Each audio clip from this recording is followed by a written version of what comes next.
So today we're going to be talking about some journaling exercises I used to change my entire life.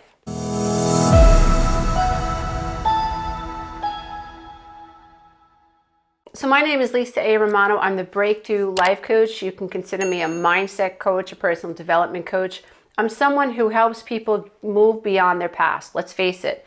If you come from a traumatic background, if you have emotional wounds that have kept you stuck, you don't always realize how your body keeps a score and how your body keeps a record of all of the feelings and the beliefs and even the language patterns that you've held within you, maybe even for your entire life. Until we become aware and conscious of, in my opinion, the experience that caused us to feel a certain way in a negative way or to develop a scarcity mindset, it's very difficult to move beyond it. Because how do you fix a hole in the wall that you can't see? You can't. And so understanding what went wrong is a big part of the puzzle, in my humble opinion. I know that there are some people out there that say that just focus on what you want. That never worked for me. I was only able to get so far in my healing journey and get so far in life. It just felt like I was always being boomeranged back to a prior wound. I always ended up boomeranging back and re-experiencing childhood trauma in a new relationship, and I couldn't figure out why.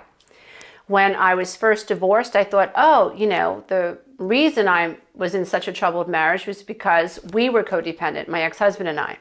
And it took me a while to figure out that, no, I was codependent. I was the common denominator. There was something up with me, and I needed to fix it in order to liberate myself. And it took a while. This does not happen overnight. We're talking about changing our subconscious patterns. We're talking about changing the way that we feel, which means that we're changing our mindset. We're literally, some would say, changing our DNA, that our cells are changing when we start to think differently. But here's the thing. If you're in a toxic relationship, let's say you're in a relationship with someone who has high narcissistic traits, they are commanding your point of attraction. They are commanding your focus through gaslighting, through trauma bonding, through blame shifting, through smear campaigns. All of the energy that makes you you, that you have the right to use to your advantage to create the future that you want, a narcissist hijacks your point of attention. Narcissists are highly dramatic. Their moods are very unstable oftentimes. They have a difficult time emotionally regulating, unless, of course, they feel in control, unless, of course, they're able to dominate the people in their lives. And so it's important that if you're someone who's in a toxic relationship, just try to keep in mind this idea that the more toxic the person is, the more they control your point of attraction, which is a problem. Along with teaching about codependency recovery and how to heal from toxic relationships, I also teach a law of attraction class. This is my master class. And in the master class, what I try to help students understand is that whatever you focus on, you're giving your attention, you're giving your energy. And whatever you're focusing on, it's going to grow. So to help people understand that if I flow positive energy towards something or even towards myself, by way of positive self-talk, there will be a positive outcome. If I flow negative energy towards something, there's going to be a negative outcome. If I speak negatively to myself all day long, I will feel negatively. The chemicals in my body will respond. The energy that I'm giving off will be negative. I will attract negative experiences. I will think in a negative way. I will develop a poverty or a scarcity mindset. I will not feel confident going on job interviews. I won't feel like I can actually live up to the responsibilities of a job that might pay more. So the negative that's going in affects the negative that comes out, and it helps to bring about the experiences that I'm experiencing in the outer world. If I am speaking positively to myself, I tell myself that everything's working out for me. I reduce the anxiety in my body. I'm going to get that next job. The big break is right around the corner. I can feel myself resonating with something amazing. I know this is going to happen to me. All of my dreams do manifest in time. And my energy will change. Then how I present myself to the world will change. And my experiences in the outer world will change. If I am in a toxic relationship and I am living with someone who speaks to me negatively all day long, you're crazy, you're no good, you're a flake, you make things up, you're so sensitive, you're too deep, you're over emotional, you make a big deal out of nothing, it's all in your mind, and so on. This is negative energy coming into me. I absorb it, unless I've done enough emotional recovery work, but I absorb it. It becomes part of my inner dialogue. I end up doubting myself, especially if I've been gaslighted. I doubt myself. So now the person outside of me, let's say a narcissist or someone with high narcissistic traits, or a toxic person, a toxic friend, toxic family member, they've hijacked my point of attraction. And so now the energy being that I am tends to be negative. So what happens on the outside? I don't attract the things that I desire. I can't, because in order for me to attract, I have to be one with. That's the way it works. And so if you're in a toxic relationship, I think it's really helpful for you to pay attention to this idea of where is your point of attraction? What are your thoughts? How do you feel all day, every day? What type of YouTube videos do you watch? What type of podcasts do you listen to? What type of energy are you bringing into your body or are you experiencing? What types of news outlets do you listen to?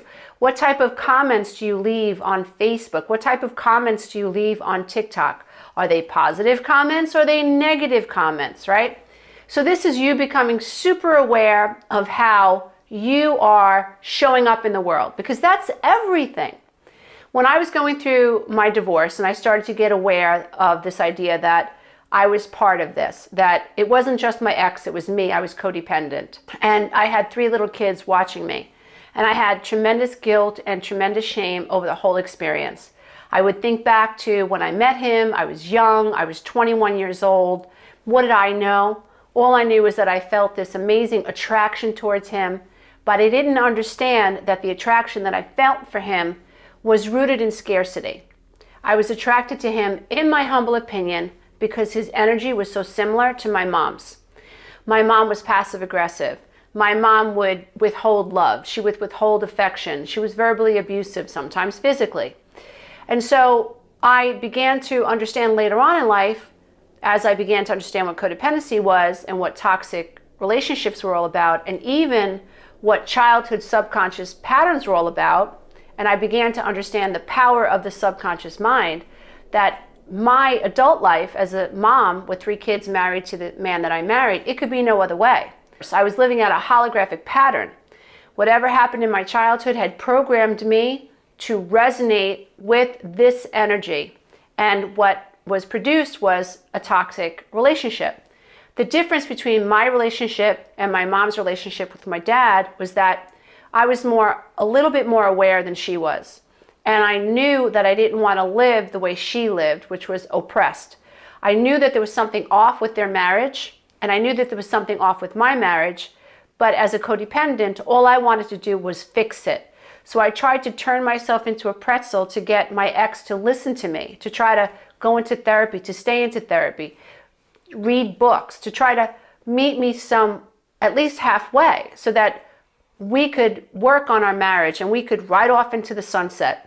Codependents struggle with intimacy because we are so shame-based. And it's hard for us to expose our true selves to people because we're so afraid that the person is going to reject us and abandon us. So codependents play games too. We need to be needed. So we take care of people. And we hope that in taking care of people, other people will find worth in us, mirror it back to us, and then we'll feel good enough. And so we really don't show up as our true selves.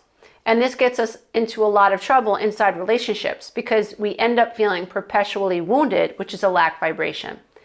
And when I began to really get real with myself, I stopped BSing myself. I couldn't joke around with myself anymore. I couldn't pretend that this wasn't me, that I wasn't the common denominator.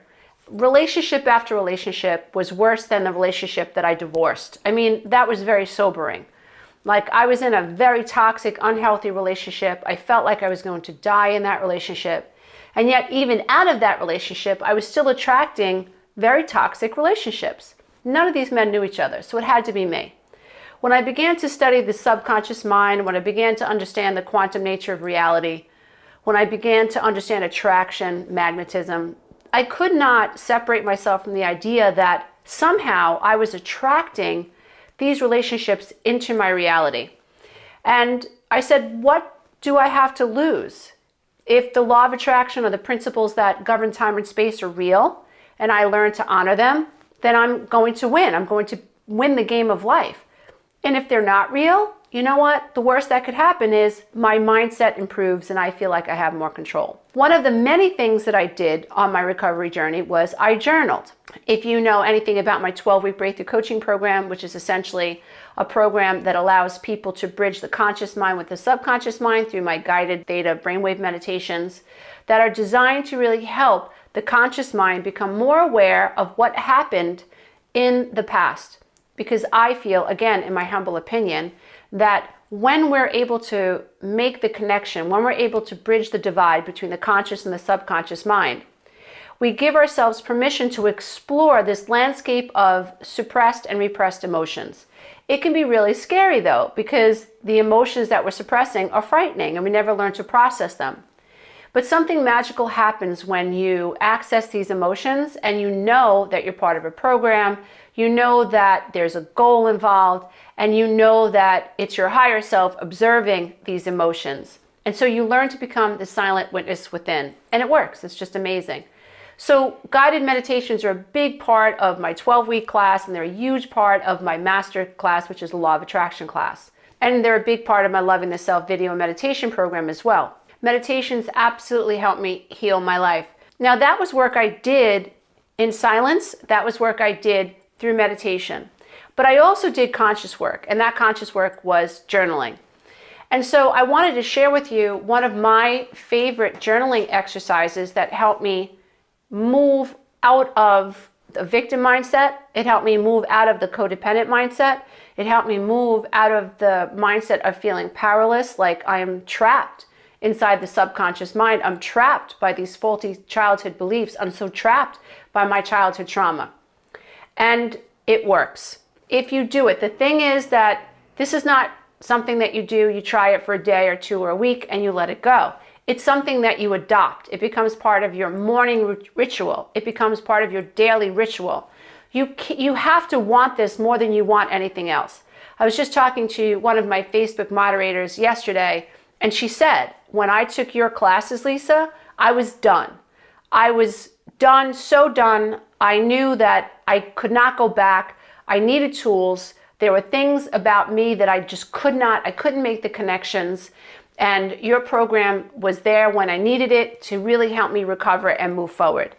Another part of my classes is journaling. I believe in it because I think that we have to approach the healing journey in terms of the brain from all different levels. So it's wonderful to listen to a video. It's wonderful to journal. It's wonderful to meditate. It's wonderful to be part of a group and to feel like you're getting support from others. All of it helps us to heal. One of my favorite journaling exercises that I use is future making versus future faking. Now, if you've ever been involved with a narcissist, then you know that there's a lot of future faking.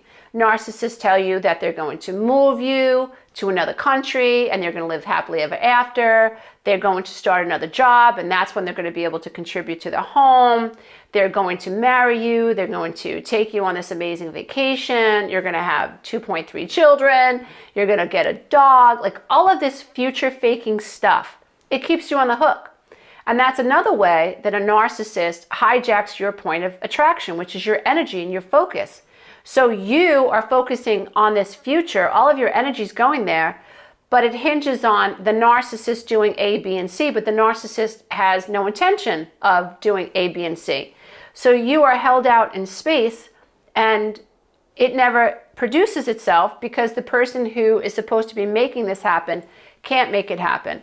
So this is the narcissist who's hijacking your point of focus or the laws that govern time and space, they're hijacking them. You're not able to use them so that you can win at the game of life. So you're stuck. So I call this journaling exercise future making rather than future faking. So you have to address it, in my opinion, from both the negative and the positive. What do I mean by that? If you're in a dysfunctional relationship, then you use this journaling exercise this way. I wrote a couple of things down. So for instance, I am so grateful this is behind me. You see how that's future making? I am so grateful I am happy living on my own. I am so happy I no longer need to be needed. I am so happy I am no longer in this toxic relationship. I am so happy I now know how to take care of myself. I am so happy I no longer struggle with feelings of abandonment. So this is you acknowledging that you have some of these issues, but it's also putting you in a positive place. It is you hijacking the ability for you to be excited and expectant about something that you can control. You see, whenever someone gets you excited about something that they control, it's future faking. So when you take control and you say, I'm going to create my own future, future making, and this is the way I'm going to do it. So you have to remember that you have to focus on where you are. Don't ignore the negative. In my opinion, this is how I have been able to turn my life around. I didn't ignore where I was. So if I was anxious, I had an anxiety disorder. I had panic disorder. I was a mess. I had obsessive thoughts. I ruminated. I thought I was going to die from the panic that I used to experience. And so I learned to say, accept where I am. So it was, I am so looking forward to no longer being anxious like this, blah, blah, blah, blah, blah. I am so happy that I'm learning to master my mind. I am so looking forward to when all of this panic is behind me. I am so looking forward to when I am no longer triggered. I'm so looking forward to learning how to live with a peaceful heart. I'm so looking forward to not being triggered by the things my narcissistic family says and does, or doesn't do, or doesn't say. I'm so looking forward to not using alcohol to soothe my anxiety. I'm so looking forward to being able to have conversations with other people and not being afraid of what they think about me. So that is you acknowledging the negative and then putting a positive spin on it.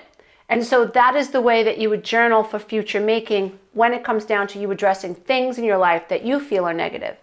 But you also want to focus on the positive future. So in other words, like, where do you want to be? And you want to focus on that. For instance, I'm so happy that I have met a healthy person and I am now in a healthier relationship. That's where you ultimately want to be. I am so happy I can trust myself. I am so happy I have manifested the exact job for me. I am so happy that I'm making the amount of money that is comfortable for me. I am so happy that I have the ability to travel.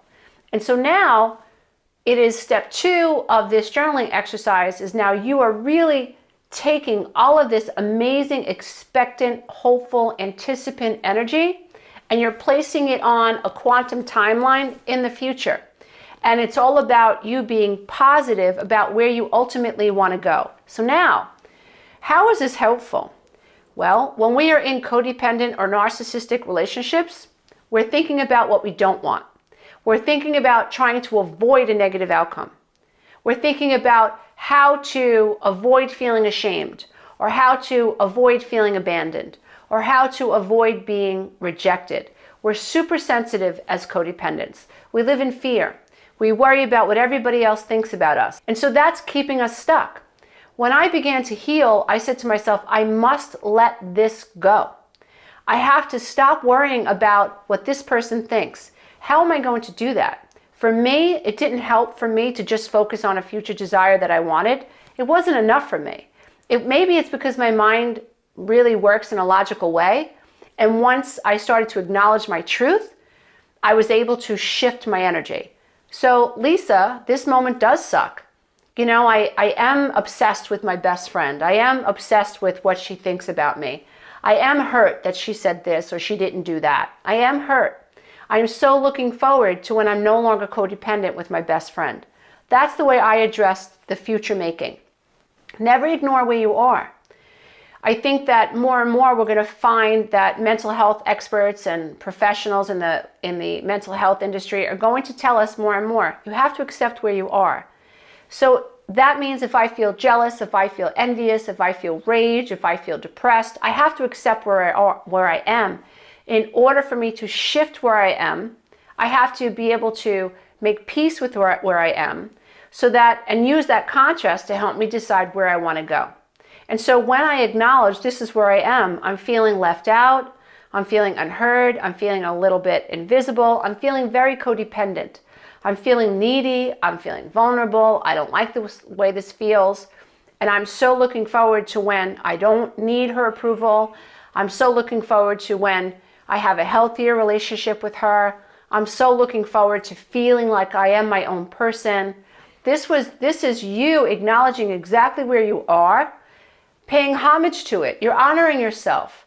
You know, you have to honor all parts of you, not just parts of you that are desirable. You have to honor the parts of you that are painful, the parts of you that you don't want to share with anyone else. And we all have those parts. There are things that you've done, things that you've said that only you know that you've done them. Only you know that you've said them. And that makes it difficult for you and for me to accept that someone can love us, because I know all the stuff I've done. Even if other people don't, I can't run from myself. Not really. Maybe consciously I won't recall it, but emotionally I'll feel the shame of it. And that's why it's so important that you be honest with yourself. You don't ever have to tell anybody everything that you've done, but you can't run from it from yourself, because you're denying what is true, what has happened to your past, in your past.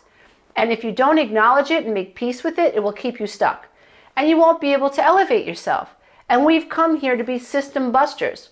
We've come here to break the patterns of codependency and even narcissism in our family histories. We have been called and summoned to end cycles of alcoholism and end cycles of addiction in our own life. This is the way we heal generational trauma, and this is the way we help move people forward, humanity forward. You are choosing to live and to heal consciously, which is, I don't think there's anything more beautiful than that, than to courageously look within, and you have to be courageous. When you are healing from codependency and healing from narcissism or the abuse of a narcissist, you have to be courageous. You have to look within. If you have childhood trauma, it takes great courage to say, wow, this really happened to me. So many of us struggle with loyalty for our parents. We tend to minimize what we've experienced in childhood. That keeps us stuck. We're afraid to say, wow, this happened to me, because there's this stigma around playing the victim. But the reality is that you've been wounded. If you've been wounded, you were a victim then. The goal is to refuse and to rebuke the victim mindset, because you've come to be a powerful creator. But you can't be a powerful creator if you're stuck in the past. You can't heal from the past unless you accept what has been and where you are now, what the consequences of that is. And so it's really important that you make sure that you accept where you are right now. So don't ignore, I feel envious, I feel angry, I feel ashamed, I feel afraid, I feel less than, I feel insecure, I don't know if I'm ever going to be able to get out of this financial hole. Here's the thing with finances also. Money is energy. And depending on who you're talking to, if you see someone that you know that's really down and out, listen to their energy. Listen to what they talk about. My guess is it's not very positive. My guess is it isn't very growth-minded. My guess is that they're repeating over and over and over and over on loop why they can't. I was stuck there. I was like, I have 3 small kids. I quit college. My ex-husband sold our business. I have no business now. What am I going to do? I'm never going to be able to do this. And then I realized while I was studying codependency, I was studying what the subconscious mind was all about. I was studying childhood trauma. I was getting this idea that it wasn't me, it was my programming. And I was getting the idea that the way that I was thinking and my belief systems really did create my reality. And I thought, what have I got to lose? The next 15 years is coming, hopefully. And what if I just, for the next 15 years, practice changing my thoughts every single day? And journaling was a part of it. When it comes to money, think about money as energy. Think about money as a belief system. What are your beliefs about money? Do you believe that you will ever attract money? Do you believe that you will ever get out of financial debt? Do you believe that you'll be able to pay off your credit card debt? Do you ever think about manifesting a new car, or do you just don't even go there because you don't think that you'll ever be able to achieve it? This is the problem. Is it the fact that you won't be able to achieve it, or is the problem that you just don't think that you can, so you don't even try? Or you don't think you can, so your energy is so negative about achieving that that's the energy that you're giving off. Some of us were born behind the 8 ball. It is absolutely going to be harder for you if you have tremendous childhood trauma in your childhood to manifest what you want than it is going to be for someone who has been encouraged their entire life and whose parents' energy is really strong and really positive. And this child, let's say child B, comes from a home where they're taught you can. Don't say if, say when. Don't say you'll try, say I'll do. There are parents like that exist. And we all know people who seem to touch, whatever they touch turns to gold. But we really need to look past that. And we have to think, and we have to explore, and we have to consider, how is that person thinking? Does that person get up every day and say, I can't? Or does that person get up today and say, what can I do? Even just a little bit, because that will shift your energy. So money is energy. Another thing that I did when I was working the laws that govern time and space was I said to myself, I can't let the fear of not having money keep me stuck. Because if I perpetuate this thought in my head, I don't have enough, I'm just a single mom, I'm divorced, I have 3 kids, how am I going to do this? If I'm in that energy pool, I'm not attracting into my reality the clients that I needed to keep my family afloat. And so I said, oh boy, Lisa, you better change your thoughts. You have to change your thoughts. And so I had bills, I had doctor bills, I had tuition bills for my children, I had to pay off my house, I had to pay off my car. I had things I had to pay just like everybody else. And so there were days I didn't have enough money in the checking account to pay all my bills. So what I did was I changed the way I felt about it. So I would say, I can't wait till I have enough money to pay this doctor bill all at one time. But I have enough money to pay them $10 this month. So I would write out a check for $10 and then I would put a smiley face on the check. That was me telling myself and telling the universe, everything's going to be all right with me. I did this consistently. I often think like, what did these people think when they opened up these checks and they saw big smiley faces on the seal of the envelope or big smiley faces on the check? I don't know. I hope that they smiled back in return. It was a game that I was playing with energy between me and the universe. I just wanted to see if it worked. When I went to work at a wellness center, I didn't focus on money. I didn't focus on gaining a lot of clients. I only focused on giving my clients the best of me. I focused on giving because I thought there was something with this giving and receiving. I thought, how can I help improve the quality of my client's life? And so I would be curious. I would ask them about their diets. I would ask them about their stress level. I didn't have to do that where I was working, but I wanted to. I wanted to give my clients my complete, absolute attention. I was theirs for a complete hour. I gave them the best workouts of their life. I gave them nutritional plans. I didn't have to do that.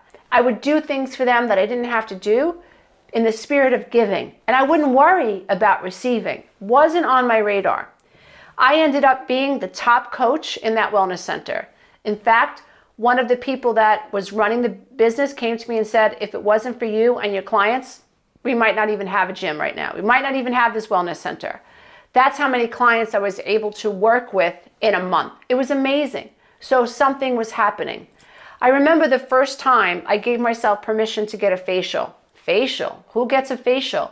I came from a home where I was selfish if I did anything for myself.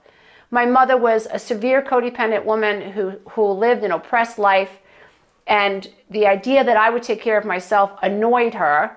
So she would guilt me and she would shame me for wanting to take care of myself. So the idea of getting a facial was very courageous for someone like me. I know it sounds silly because there are people who get facials all the time. Not for me. The idea of getting a manicure, the idea of getting a facial, the idea of taking my kids on vacation, these were seen as selfish acts. So I was programmed to think that this was selfish. I was programmed to think, deny yourself, be a martyr, do for everyone else but yourself, then you're a good person. So I had to flip in my mind the associations that I had at a subconscious level with taking care of myself. So I remember another thing that I did was I would save a few percentages of my money. I would put a little bit of money every week away and I would gather it up because I knew I want to splurge on something for myself or something for my kids. Acting as if, trying to generate the feeling as if I was in a position where I didn't have to worry about money. So I acknowledged that at that point, money wasn't coming in as much as I would like it to.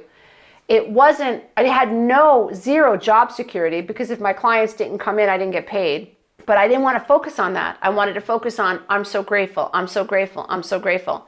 And I literally felt grateful. And when you start seeing evidence, when you start seeing fruits of this mindset, it can become addictive. I then went on to tell myself, Lisa, only notice beautiful things in your experience, right? So literally, it was like I had blinders on. I was like, I love that red door. I love that plant. I love her skirt. I love her hat. I love those shoes. Oh, that couple looks so adorable. It was like tuning myself up for everything that I wanted. When I was in a relationship with a toxic person, I wasn't doing that. What does he think? What does he feel? What does he need? What does he think about me? Why did he say that? Did he mean that? I didn't like his tone. Do I have to worry? Where is he? What is he doing? All of these things, that type of mindset, which is a poverty scarcity mindset, was what I was focusing on. And so as I got free of relationship dynamics and I really started to hone in on my mindset, things began to shift.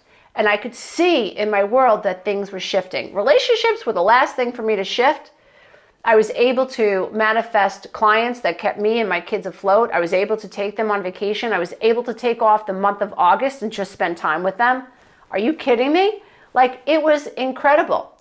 And so there is truth to this. I can speak with authority that this happens. So I challenge you. It's not uncommon, and many people write me and say this to me, like, Lisa, like, I have financial burdens because of X, Y, and Z. I agree with you. I had financial burdens. I was in a relationship where my ex stopped paying the mortgage. I was terrified that we were going to lose the house and I would have nothing to build a new future on. I was terrified. I was in a relationship with someone who controlled all the money. I was terrified. But I used that as contrast to say to myself, well, I don't want to be under a man's thumb. I don't want to be under anyone's thumb. I don't want my children to ever have to feel insecure about their financial position with me, and like mom's not going to be able to take care of them. So I use that contrast to help me motivate and craft future making journal prompts. So I would acknowledge, I can't wait till I'm no longer terrified about money. I can't wait till he no longer controls me with money. I can't wait till I'm fully in control of my financial situation. I can't wait till I figure out how I'm going to make this happen. I can't wait till money just flows to me. I can't wait, I can't wait, I can't wait. And it really did shift my energy.